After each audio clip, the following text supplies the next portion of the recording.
ao 26º episódio do Sem Shrink, podcast mensal da Intrínseca, em que a gente fala sobre os livros enviados no Clube Intrínsecos. Hoje eu tô aqui para falar sobre A Última Coisa que Ele Me Falou. Eu sou a Tayla, eu sou a apresentadora de hoje. Eu tô aqui com duas convidadas especiais, Helena Mayrink e Carol Ferro. Helena, quem é você? Por que você está aqui hoje? Olá, gente! Eu sou a Helena, eu trabalho aqui na Intrínseca, sou editora assistente. Eu trabalhei nesse livro que a gente vai falar hoje especificamente e eu faço isso da vida mesmo, sinto a inveja. Eu trabalho nos livros para viver, ganho dinheiro fazendo isso. Às vezes é legal, às vezes não.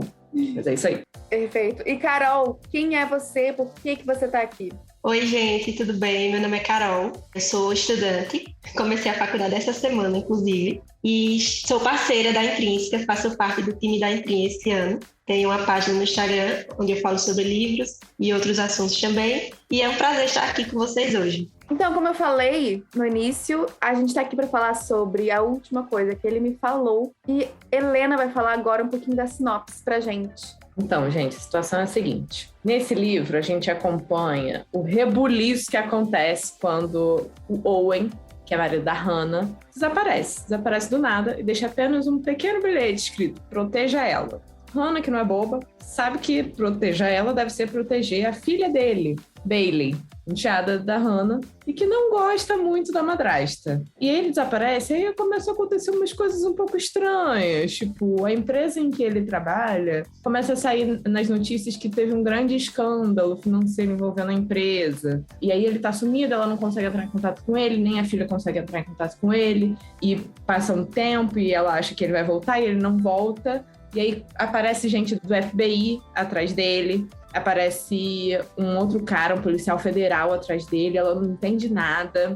E a galera fica assim, fervorosa. Todo mundo querendo saber onde ele tá, e ela principalmente, né? Ela e a filha dele principalmente. Esse é o primeiro livro da Laura Dave, que é a autora que a Intrínseca publica. É uma misturinha gostosa de suspense e romance familiar. E ela tem outros livros publicados, ela já é uma autora conhecida, e ela é casada com o Josh Singer, que é roteirista, inclusive ele ganhou o Oscar por Spotlight de roteiro adaptado. Eu fiquei chocada quando eu descobri isso. É um grande plot twist aí da vida real mesmo. E muito divertido, porque isso também vai trazer coisas muito boas aí para o que vai vir desse livro, né? Que a gente já sabe.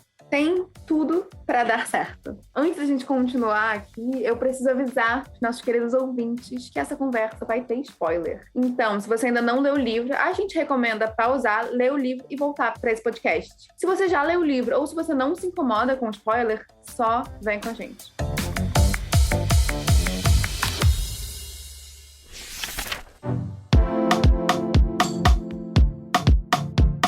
A gente vai começar falando sobre o que eu considero que diferencia A Última Coisa que Ele Me Falou dos outros suspenses do clube. O livro, ele mistura muito bem o mistério do desaparecimento do Owen, essas pistas, essa montagem do quebra-cabeça, para onde ele foi, por que ele foi, e também tem ali uma espinha dorsal de um drama familiar. Tem ali uma parte muito emocionante até da relação entre a Hannah e a Bailey, tem flashbacks da relação da Hannah e do Owen. Então, esse livro, ele consegue botar numa balança ali esses dois temas, esses dois caminhos, e eles se mesclam muito bem. E, como a Helena falou, a Laura Dave, ela já tem livros publicados lá fora, mas os livros publicados até o momento, antes de A Última Coisa que Ele Me Falou, são livros de romance e livros de drama. Livros que abordam as nuances das relações, sejam entre casais, entre pais e filhos, entre irmãos, e talvez seja por isso que A Última Coisa que Ele Me Falou tenha dado tão certo nessa costura dos temas. A gente tem também duas outras autoras da Intrínseca que lançaram livros de romance antes de se aventurar no gênero de thriller e suspense. É autora de Tem Alguém na Sua Casa e autora de Quando Ninguém Está Olhando. E eu queria saber de vocês, como é que a relação entre esses personagens, como é que essa espinha dorsal do drama familiar acrescenta a história? Vocês curtiram isso?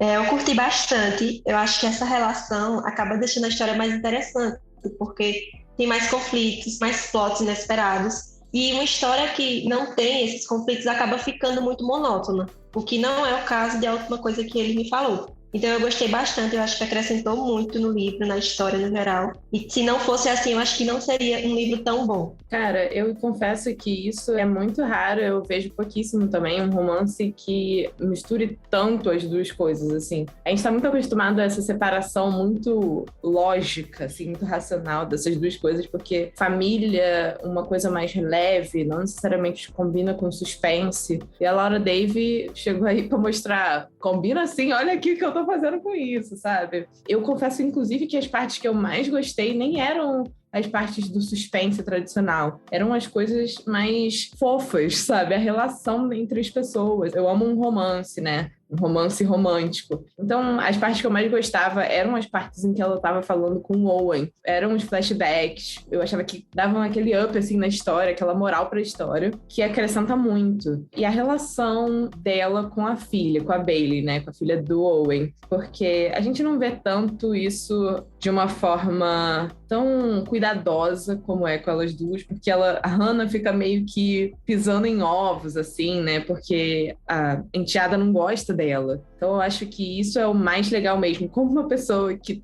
tem um padrasto e que sabe bem como é essa relação, assim, tenho certeza que é complicado para pessoa do outro lado, tipo, para mãe, para o pai, para o padrasto, para a madrasta, assim como é para os filhos. Então era uma coisa que lendo também entendia e eu acho que fez muito bem para a história, deu uma revigorada mesmo, como a Carol falou. Como eu falei no início, eu realmente acho que esse é o ponto que diferencia esse livro de outros suspenses. Eu acho que a gente lê muito thriller aqui na Intrínseca e eu comecei esse livro achando que ele ia ser um thriller comum, assim, um suspense padrão. E eu fui muito surpreendida por isso, é isso. A relação da Hannah e da Bailey, flashback do Owen. Eu entrei esperando uma coisa e eu, na verdade, não me decepcionei nem um pouco. Ele cumpriu ali todos os mistérios que ele se propôs.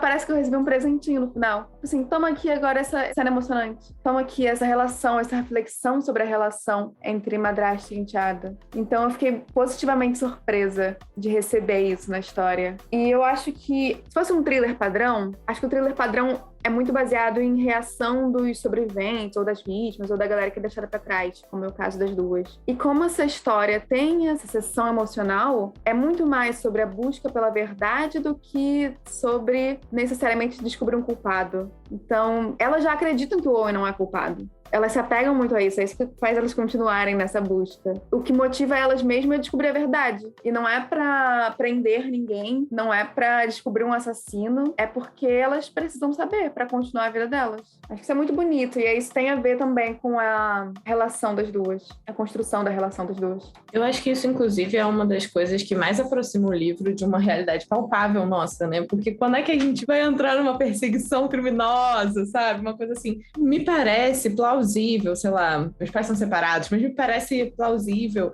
a minha mãe desaparecer e aí eu ter que, sei lá, ir com meu padrasto para algum lugar, tentar descobrir o que aconteceu com ela. Eu acho que isso aproxima também um pouco do leitor e dá uma sensação de, nossa, mas que situação bizarra. E ainda com o desenrolar da história, fica um pouco dessa coisa de assim, gente, e se fosse comigo? E se eu descobrisse que meu pai mentiu para mim a vida inteira? E eu acho, assim, que é até uma grande surpresa, bem inesperado, o quanto que elas confiam no conhecimento que elas têm dele, de que ele realmente é uma pessoa inocente, de que ele tem os seus motivos por trás disso, porque normalmente a gente começaria a desconfiar também, vendo tudo passando no jornal, os policiais na porta da nossa casa. Então, o normal seria a gente também desconfiar. Mas elas acreditam do início ao fim que ele realmente é inocente e tem os motivos dele para isso. Achei bem legal isso. Vocês acham que vocês acreditariam também? Porque essa é uma questão que eu fico assim... Eu acho que eu acreditaria no meu pai e na minha mãe, sabe? Porque são pessoas que elas me passam uma confiança mesmo. Mas eu acho que nem todo mundo acreditaria. Isso é o que é o mais louco. Isso é uma grande prova de amor, né? Elas amam muito ele e sabem que ele é uma pessoa boa mesmo. Porque se alguém me deixa uma mala com centenas de milhares de dólares, eu vou questionar. A mala é o problema, né? Porque até então tá tudo certo. Eu realmente acreditaria... Cara, com certeza meu pai não é o culpado. Isso aí tá tudo sendo uma confusão. Mas aí tem uma mala de dinheiro. É aí que as coisas ficam um pouco estranhas. Você acreditaria, Carol? Olha, eu acho que eu acreditaria. Mas essa questão da mala realmente é bem inesperada. Porque tá lá rolando aquela confusão na empresa, de corrupção, de pegar o dinheiro das pessoas, e aí chega uma mala na sua casa com horrores de dinheiro. Então, o mais sensato seria você pensar que ele realmente faz parte daquela corrupção e pegou o dinheiro e fugiu. Eu achei bem engraçado. Acho que até eu acreditei bastante que ele estava errado. Passei o livro todo, acho que tem alguma coisa errada aí nele. Pensei até que o livro seria sobre isso, que no final ia ter um plot, que ele realmente era envolvido de alguma forma. Então, me surpreendi. Eu gosto que ele continue, entre aspas, inocente até o final, porque você, ao longo do livro, você vai também se aproximando dele através das memórias da Hannah. Se ele tivesse metido em treta, eu ficaria um pouco decepcionada com o Owen, eu ficaria um pouco triste com ele, porque eu já me apeguei a ele. No final do livro já tô muito apegada. Eu acho, inclusive, que o final do livro deixa você ainda mais apegado, que você chega ali e ele fala aquele negócio, você fica, não, sabe? Você fica muito dessa forma. E ele é muito apaixonantezinho, gente. Assim, se tirasse o mistério, se você pegasse só os flashbacks ali da Hannah e fosse um filme só sobre aquilo, seria, tipo, o cara mais fofinho e engraçado possível. Você fica, isso aí, Owen. E aí, no capítulo seguinte, você tá lá vendo que ele tá se escondendo de geral e que tem toda uma treta com a família da mulher anterior e a mulher não tem o nome que ela devia ter. Enfim, nada é normal. No capítulo final, o Owen se torna um cara que poderia ter sido. É uma referência a algo que ele fala no primeiro encontro com a Hannah, sobre os homens que não estão mais na vida dela. Seja porque esses homens a abandonaram, seja porque a Hannah os abandonou. E os caras que poderiam ter sido, uma curiosidade aí, é que esse é o título original do livro. É o primeiro título que a autora pensou para o livro. Eu acho que isso já deixa muito claro o coração da história. Mas no final a autora escolheu a última coisa que ele me falou, que eu gosto mais. Mas o que vocês acham desse primeiro título aí? Os caras que poderiam ter sido. Para vocês, o que mudaria na visão da história se esse fosse o título? Olha, eu prefiro o título que saiu mesmo do que esse. Eu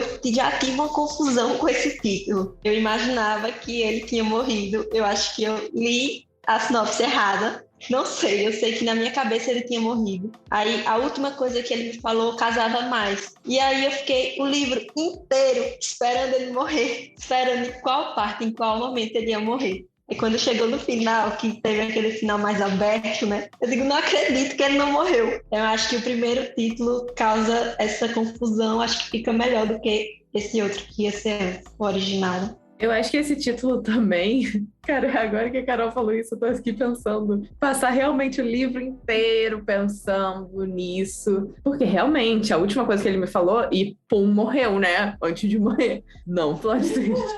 A reviravolta real. Mas eu acho que esse título que ficou, o final, The Last Thing He Told Me, a última coisa que ele me falou, ele deixa uma margem maior para um suspense mesmo também. Ele combina mais com a vibe de suspense, do mistério do livro. Acho que foi esse o objetivo aí da Laura, dos editores da Laura. Não sei quem tomou essa decisão final aí, quem influenciou quem. Mas eu gosto muito do título anterior, porque ele tem esse caráter bonitinho, fofinho, que ela tenta colocar no livro dela inteiro, né? Principalmente nos flashbacks. Mas ao mesmo tempo eu acho que esse outro título ele daria uma cara de, assim, um pouco mais de romance, uma coisa mais bonitinha, talvez pegasse um pouco pra jovem. Não sei, mas eu acho que no fim foi uma decisão acertada. Estamos bem agora.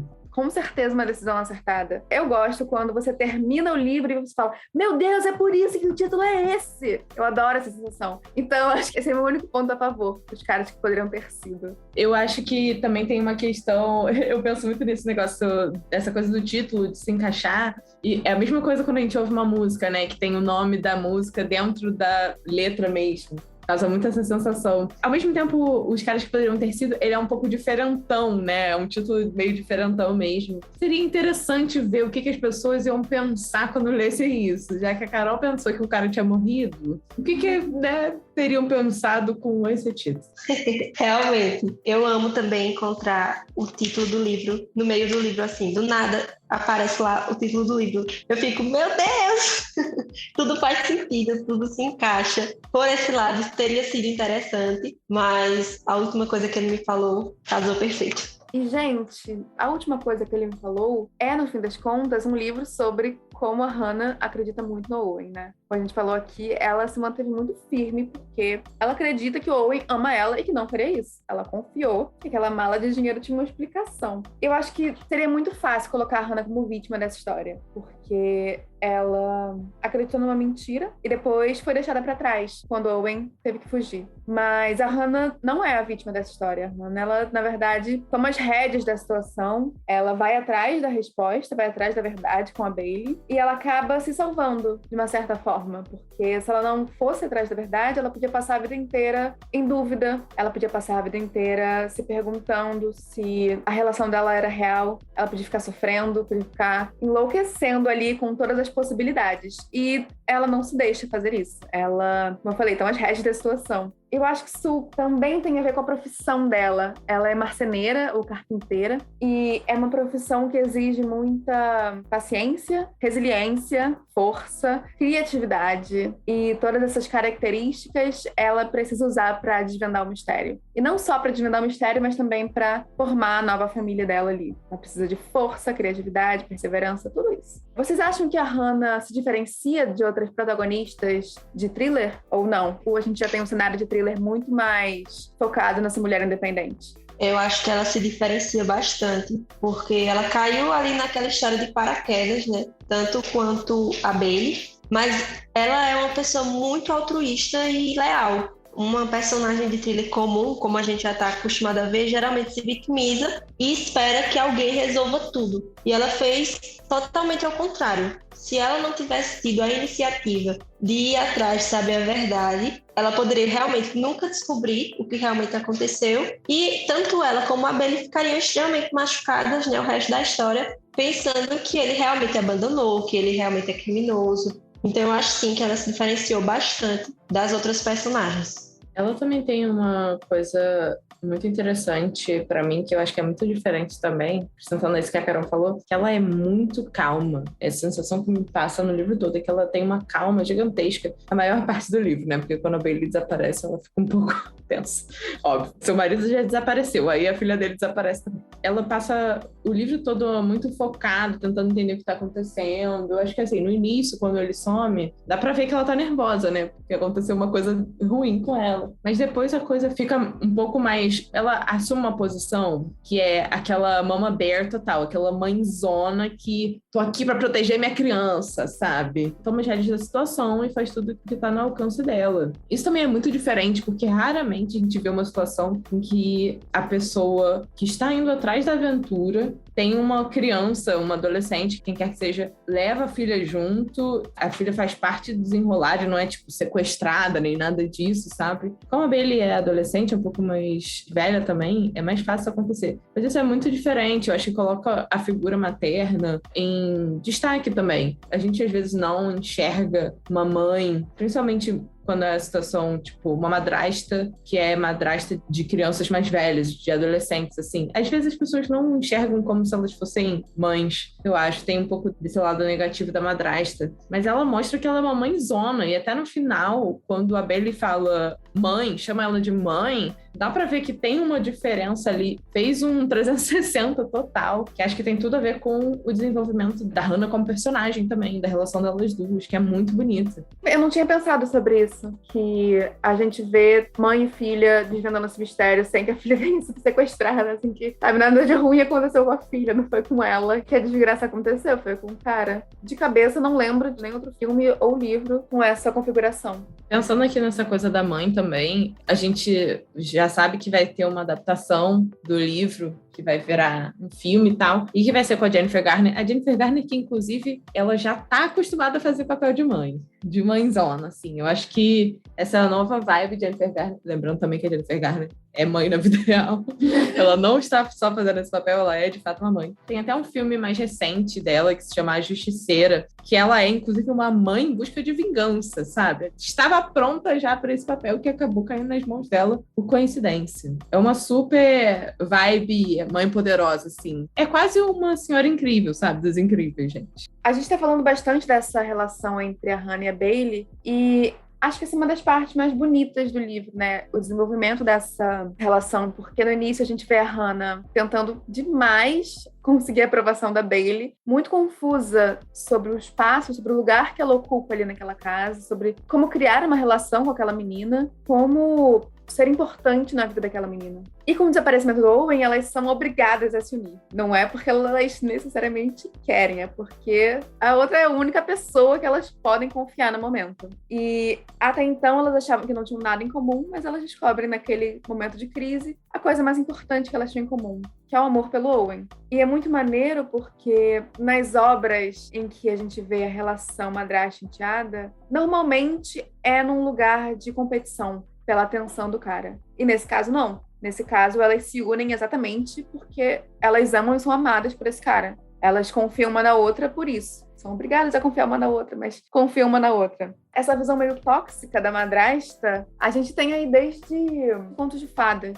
A gente tem Branca de Neve, Cinderela, sempre numa coisa meio a madrasta tentando expulsar a enteada de casa, ou vice-versa. No caso de Operação Cupido, as gêmeas tentam destruir a relação do pai com a madrasta. Até nas obras de hoje, essa relação é sempre mostrada de uma forma muito, muito ruim. Por que vocês acham que isso acontece? Vocês acham que é um resquício cultural dos contos de fadas ou tem uma coisa aí por trás?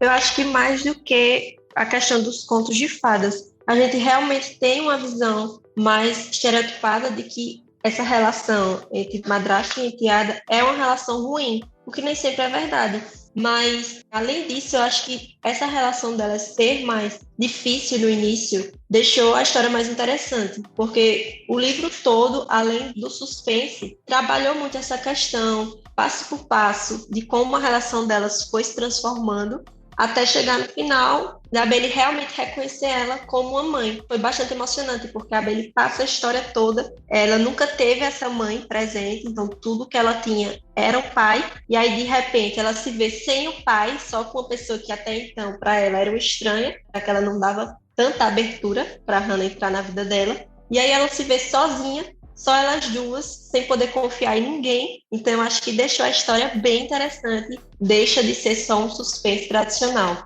e passa a ser também um drama familiar. Eu acho que tornou mais interessante e legal de acompanhar o livro. Eu acho que essa dificuldade também da relação entre madrasta e enteada, e que também, vamos ser sinceros, a cultura adora colocar uma competição feminina em qualquer lugar, por qualquer homem, seja uma figura paterna, seja um cara que as duas mulheres querem ficar e tal. E eu acho que isso realmente tá aí desde os contos de fada, mas eu também me pergunto, provavelmente uma coisa influenciava a outra, sabe? A sociedade, desde os primórdios, viam essa relação complicada de duas mulheres na mesma relação com o homem, né? Essa coisa da madrasta e da filha. E a mesma coisa com o filho também. Sempre que tem uma figura que entra num lugar de outra, assim, tem um pouco de ressentimento ali envolvido. A gente vê muito isso com padrastos também, filhas e padrastos, sabe? Que às vezes é um pouco complicado e tal, não importa o quão legal seja a pessoa, mas acho que essa coisa da madrasta, você fala a palavra madrasto, você já sente um negócio esquisito, né? Já fica um sentimento meio ruim. Tem um má aí. É, esse má que é de mãe, mas é má, sabe? É uma outra coisa. Cara, essa diferença na história como ela é contada, da Bailey com a Hannah, que vai se desenvolvendo, vai se tornando uma coisa melhor, eu acho que também é um fluxo natural desse tipo de relação, sabe? Conforme a gente vai crescendo, a gente vai se importando um pouco menos, né? Com algumas coisas. Aquela pessoa é uma pessoa boa, tá ali pra acrescentar na vida de todos os envolvidos. A Bailey era mais do que ela ser só a nova esposa do pai. Tipo assim, ela não tinha mãe também. Aí entra aquela mulher quando ela já é adolescente, não tentando entrar num lugar, mas assim, nem tentando substituir de forma alguma, porque não é a intenção da Hannah, mas marcando uma presença ali onde antes não tinha ninguém. Se você tá acostumado a dividir uma pessoa, assim, só você e aquela pessoa, você é a única pessoa detentora, entre aspas, daquela pessoa, chega uma outra pra você dividir, você fica um pouco chateado. Isso seja um irmãozinho novo, ou uma madrasta, um padrasto, ou sei lá, a pessoa viaja para outro lugar e você tem que dividir o tempo dela. Essa representação dessa relação é muito positiva, porque dá um novo ânimo aí para essas relações. Mostra que, né, as madrastas são pessoas legais, que a gente não precisa para sempre alimentar essa raiva delas e achar que elas vão ser mais pessoas horríveis, e que podem ser pessoas agradáveis que vão com você até o Texas desvendar onde seu pai tá. Eu concordo, é muito importante esse tipo de representação hoje, porque é uma configuração comum hoje em dia. uma família formada por uma madrasta e uma enteada. E as vozes da minha cabeça dizem que essas relações não podem ser tão ruins quanto os contos de fada dizem. Porque hoje a gente já é muito mais comum, hoje a gente já tá num outro patamar, né, cultural. Então, boto muita fé que muitas famílias estão muito felizes com essa configuração. Elas escolheram estar ali, juntas. E se a gente só tem a referência ruim, primeiro que essas madrastas devem estar boladíssimas. E é sempre bom ver esse respiro de algo positivo, de algo bom.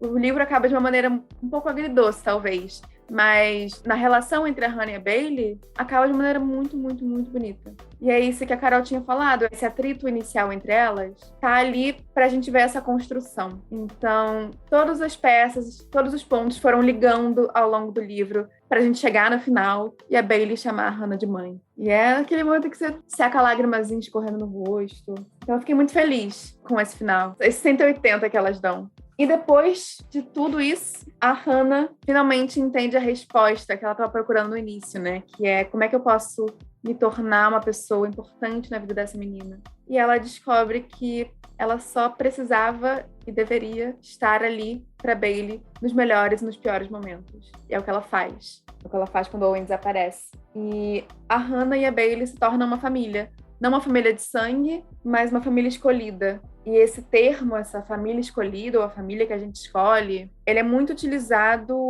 para se referir a pessoas fora do laço sanguíneo, mas que você cria uma relação tão forte quanto. Essas pessoas se tornam sua família. É muito utilizado na comunidade LGBT, porque jovens LGBTs são renegados ou expulsos de casa, e eles têm que procurar na comunidade pessoas em que eles confiem. E outras pessoas LGBT se tornam essa família escolhida deles. Então eu gosto muito desse termo, eu gosto muito desse conceito.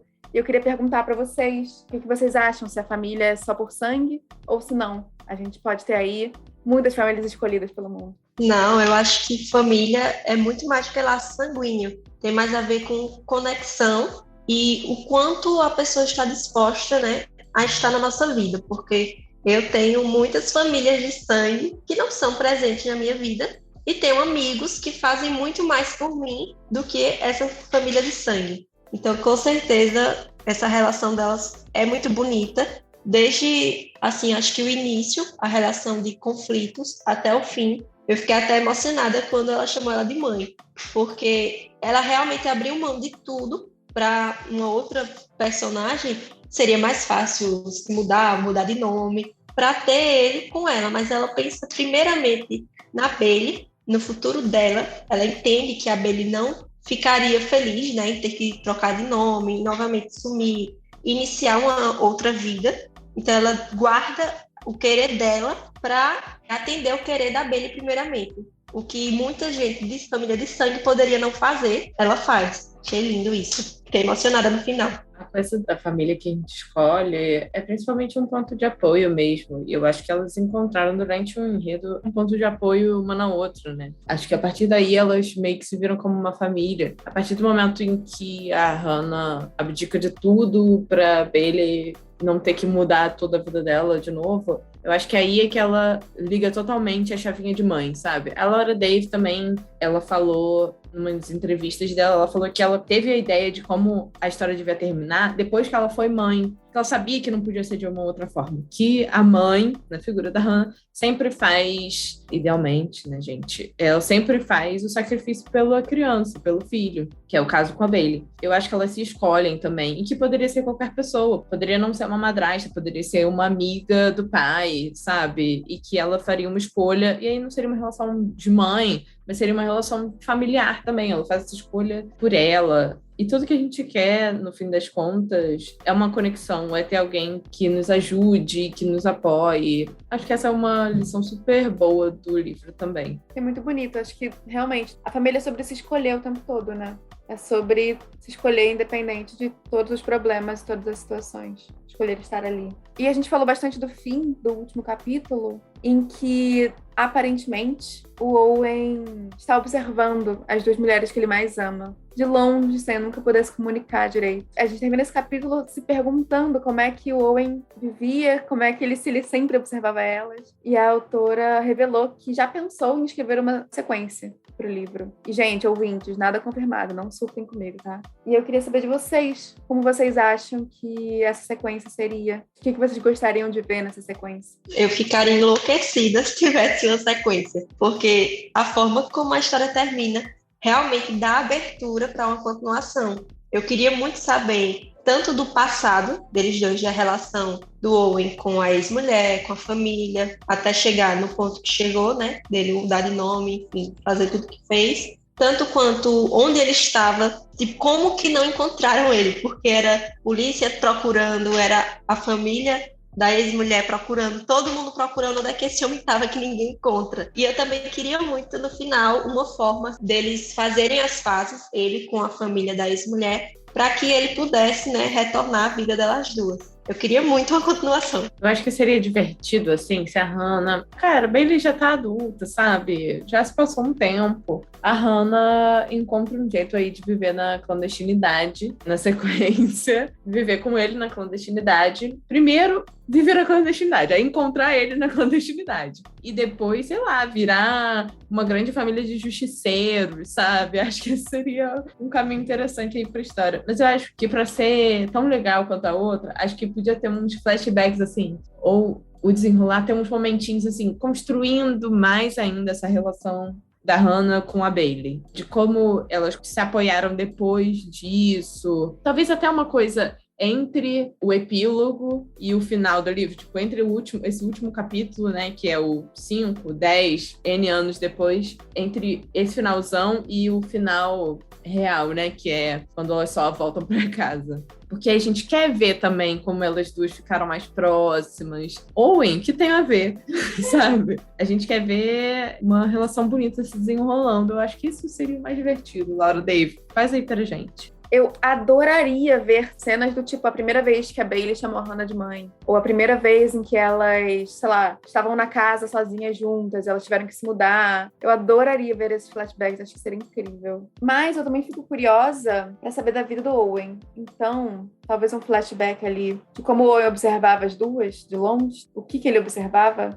Se ele observava? Não sei. Vai que resolvem fazer uma segunda temporada pra série, que nem Big Little Lies. Vai que fazem, eles podem ver nessas sugestões. Eu acho também que, assim, podia ser uma parada meio os filmes do Liam Neeson, de ação, sabe? Cara, porque essa saga que elas vivem é 100% um filme do Liam Neeson, só que com menos chutes, tiros, essas coisas. Eu acho que se o Owen tentasse uma reaproximação, ia ser uma super saga, tipo assim, ele correndo com a família, porque uma hora essa poeira aí da empresa vai baixar. E aí vai ser só a questão ali da família da ex-esposa dele, né, da falecida esposa dele. Ele consegue dar um jeito ali de fazer uma grande aventura épica com a filha e a esposa.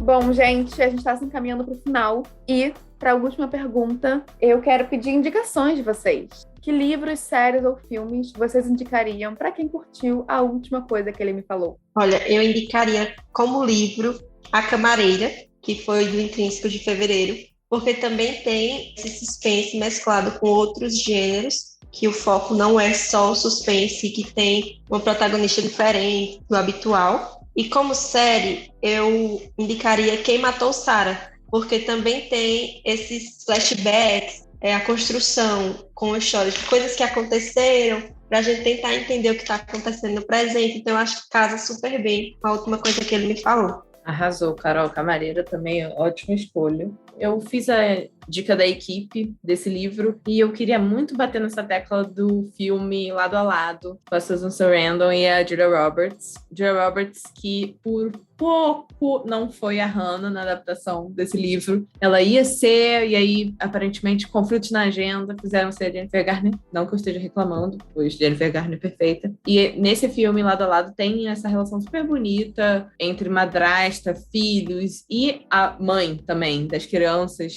Então tem essas duas figuras maternas aí, que é super complicado, tipo, namorada do pai e tal. Faz muito sentido, é muito emocionante, assim, é bem legal mesmo. É um filme um pouco mais antigo, mas, se eu não me engano, ele tá na Netflix. E eu vi também que quando ele entrou na Netflix, meio que várias pessoas descobriram ele, e aí ficaram emocionadas também, não esperavam que fosse ser tão bom. Gente, é incrível. Assistam.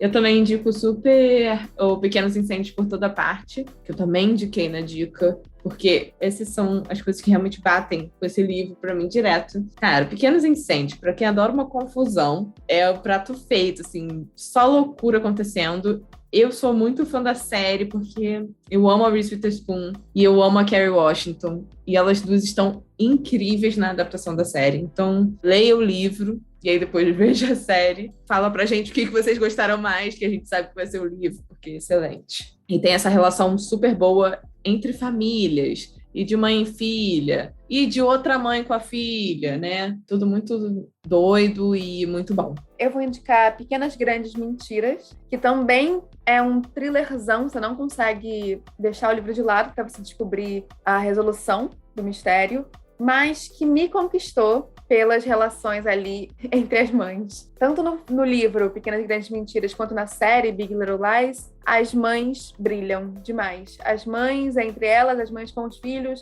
as mães com os maridos, são elas que dão o brilho para a história. De novo, Reese Witherspoon, perfeita. Não fez nada de errado, provavelmente. Então, fica aí a dica.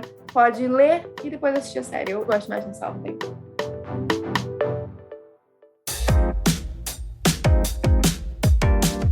Gente, vocês querem dar um último recado? Querem dar um beijo? O palco é de vocês. Eu adorei participar do podcast. Eu nunca tinha participado de nenhum, então foi uma novidade, assim, para mim, de verdade. Gostei de debater sobre o livro, porque só faço isso mais por mensagem, né? Lá no meu Instagram literário, eu não tenho muitos amigos que leem, então essa interação mais presente, assim, vocês falam e eu falo na hora, achei perfeito, foi muito bom. Experiência incrível. Enfim, gostei muito. Quem ainda não leu e gosta de estar ouvindo o podcast antes de ler, né? Tem gente que gosta de spoiler. Leiam, porque vale muito a pena. E assinem também o clube, porque eu tô amando as escolhas, assim, desse ano. Assim que chega o livro, eu já começo a ler. Amando também a escolha dos brindes, de tudo. Acho que tá tudo perfeito. E é isso. Muito obrigada pela chance, né, de participar aqui com vocês. Foi um prazer, Carol. Muito obrigada por participar. E eu vou ter que contar com você que 2022 está sendo muito top de título, hein, gente? E você, Helena? Gente, eu queria mandar primeiramente um beijo pra minha mãe. Meu padrasto tá aí inspirando aí meus comentários. E principalmente pra Jennifer Garner, perfeita, que vai ser incrível essa adaptação. Pra quem ficou curioso também, já saiu todo o elenco da adaptação. Todo, diria que não, né? Porque tem sempre os figurantes. Mas já saíram os personagens principais da adaptação e tem tudo para ser incrível. Quem não assistir vai estar perdendo demais. Mas leiam um livro antes, gente, que é pra vocês poderem falar, eu sabia muito antes, sabe? Tá lá no blog da Intrínseca os personagens principais. Pode ir lá checar. Então, gente, de novo, muito obrigada. Um beijo pra quem ouviu a gente até o final. A gente fala bastante. E o próximo episódio vai ser sobre a influencer. Meu nome é Tayla, fui apresentadora de hoje. E até a próxima. Um beijo.